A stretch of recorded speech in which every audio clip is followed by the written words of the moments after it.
நாங்களும் எங்களுடைய படையெடுப்பின் முதலாவது விழுதான எல்லோராவுக்கு வந்திருக்கிறோங்க.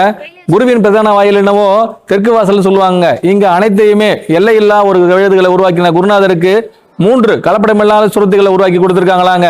முதல் பீடம், இரண்டாவது பீடம், மூன்றாவது பீடம் சொல்லி ஆயக்கலைகள் 64ஐயும் அழகாக வடிச்செடுத்த முதல் தோரண வாயிலை இங்க நாங்க திறந்து வச்சிருக்கோங்க.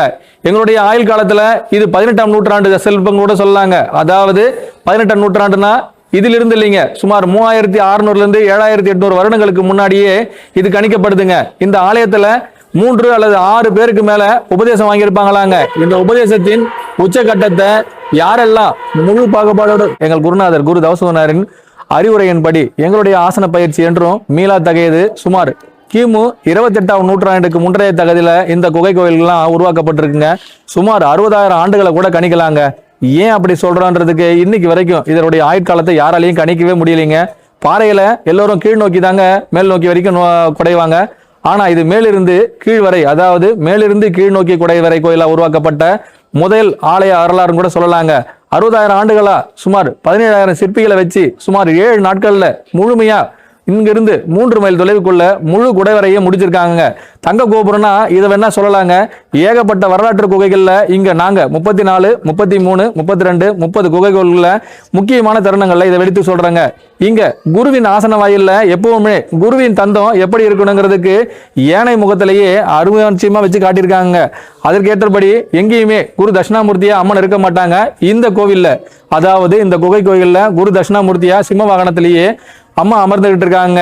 வேக வரலாறு பல இருந்தாலும் எங்களுடைய வேர்க்கடலைகள்ல குருவின் சமணம் எப்பேற்பட்டது, சமணத்துவம் எப்பேற்பட்டதுங்கிறத நிரூபிக்க இதை விட ஒரு பெரிய வரலாறு எதுவும் தேவையில்லைங்கிறத விட சொல்லலாங்க.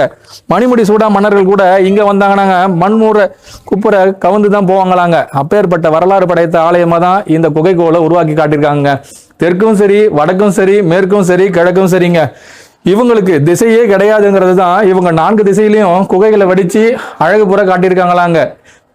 வாகமம் செய்யப்பட்ட அனைத்து விலையிலையும் இவங்களுடைய குகை வரலாறுகள்லாம் சாதாரண பீடங்கள்ல இருந்து எடுத்து கொடுக்கப்படவே மாட்டாதுங்க. இவங்களுடைய சமணத்துவம் ஆதி சமணத்துவம் கூட சொல்லலாங்க. ஏன்னா முதல் மதம் இனம் அனைத்தையும் கடந்து இவர்கள் தான் முதல் ஒரு கடவுள்ன்ற தன்மையை உருகொடுத்தவங்கன்னு கூட சொல்லலாங்க. கற்காலத்துல எல்லாரும் சொல்லுவாங்க இல்லைங்களா, கற்காலம் மண்காலம்னு சொல்லுவாங்க இல்லைங்களா, இதுதான் எல்லாத்துக்கும் மூத்த காலம் கூட சொல்லலாங்க. இவங்களுடைய வகையறாவை 6 வகையறாவை பிரிக்கலாங்க.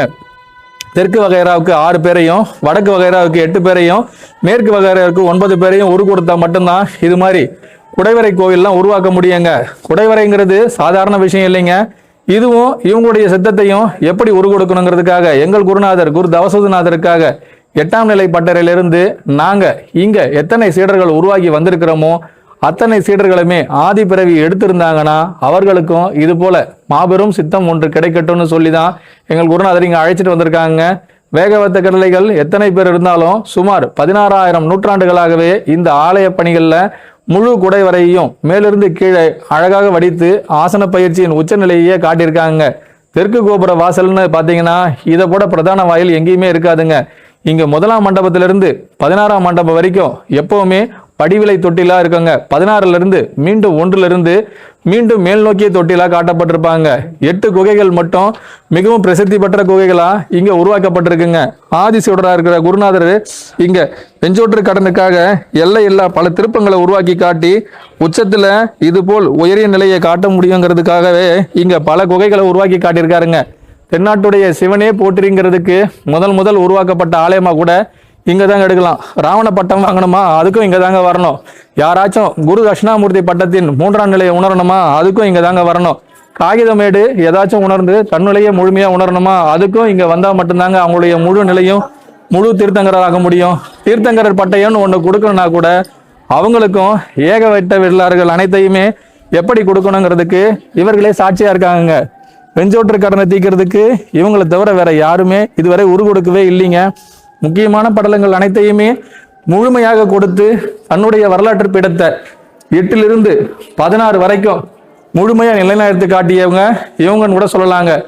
இங்க பாருங்க, கிழக்கையும் மேற்கிலையும் கூட குரு தட்சிணாமூர்த்தி வச்சிருக்கிறாங்கன்னா இந்த குகையில மட்டும்தாங்க இருக்கும். வடக்கு அல்லது தெற்குல தாங்க குரு தட்சிணாமூர்த்தியுடைய ஆகம வித்துக்களை காண முடியும். இங்க அப்படியே எதிரெதிர் திசைகளை கிழக்கு மேற்குலயும் இருக்காங்க, வடக்கு தெற்குலயும் இருக்கிறாங்க. உச்சநிலையையும் காட்டியிருக்காங்க. உயரிய கோபுர வாசலையும் திறந்து வச்சிருக்காங்க. 8லிருந்து 16,000 உள்கொடுத்த நிலைகளை உருவாக்கிட்டு தன்னுடைய ஆயத்த காலங்களில் இதுவரை 18ஆம் நூற்றாண்டு, அதாவது கிமு 18ஆம் நூற்றாண்டுங்க, கிபி கிடையாதுங்க. அதையும் இந்த இடத்துல நாங்கள் தெளிவு கொடுக்க ஆசைப்படுறோங்க. முக்தி மண்டபம்னு இங்க யாரை வச்சிருக்காங்கன்னு முதல்ல நீங்க எல்லாரும் கவனிங்களேன். யாருக்குமே முக்தி மண்டபம்னா என்னன்னு தெரியாதுங்க. மூலவர்களை இதுவரை 2 கருவறைக்குள்ள வச்சு 3வது கருவறைக்குள்ள சீடர்களுக்கு அழகு பார்த்த முக்கியமான கருவூலமா கூட இதை உருவெடுக்கலாங்க. தெற்கு வாசலுக்கும் மேற்கு வாசலுக்கும் எங்களுடைய குருநாதருக்காக மீண்டும் எல்லோராவின் பயணம் முழுமை அடையும் பொழுது எங்களுக்கும் குருநாதர் முழுமைத்துவத்தை கொடுத்ததற்காக நன்றி சொல்லி முடிச்சுக்கிறோங்க. குருவின் பட்டறையில் இது 11வது குகை கோயில்னு சொல்லி முடிக்கிறேங்க. அனைவருக்கும் குருவே சரணம், குருவடி சரணம், திருவடி போற்றிங்க.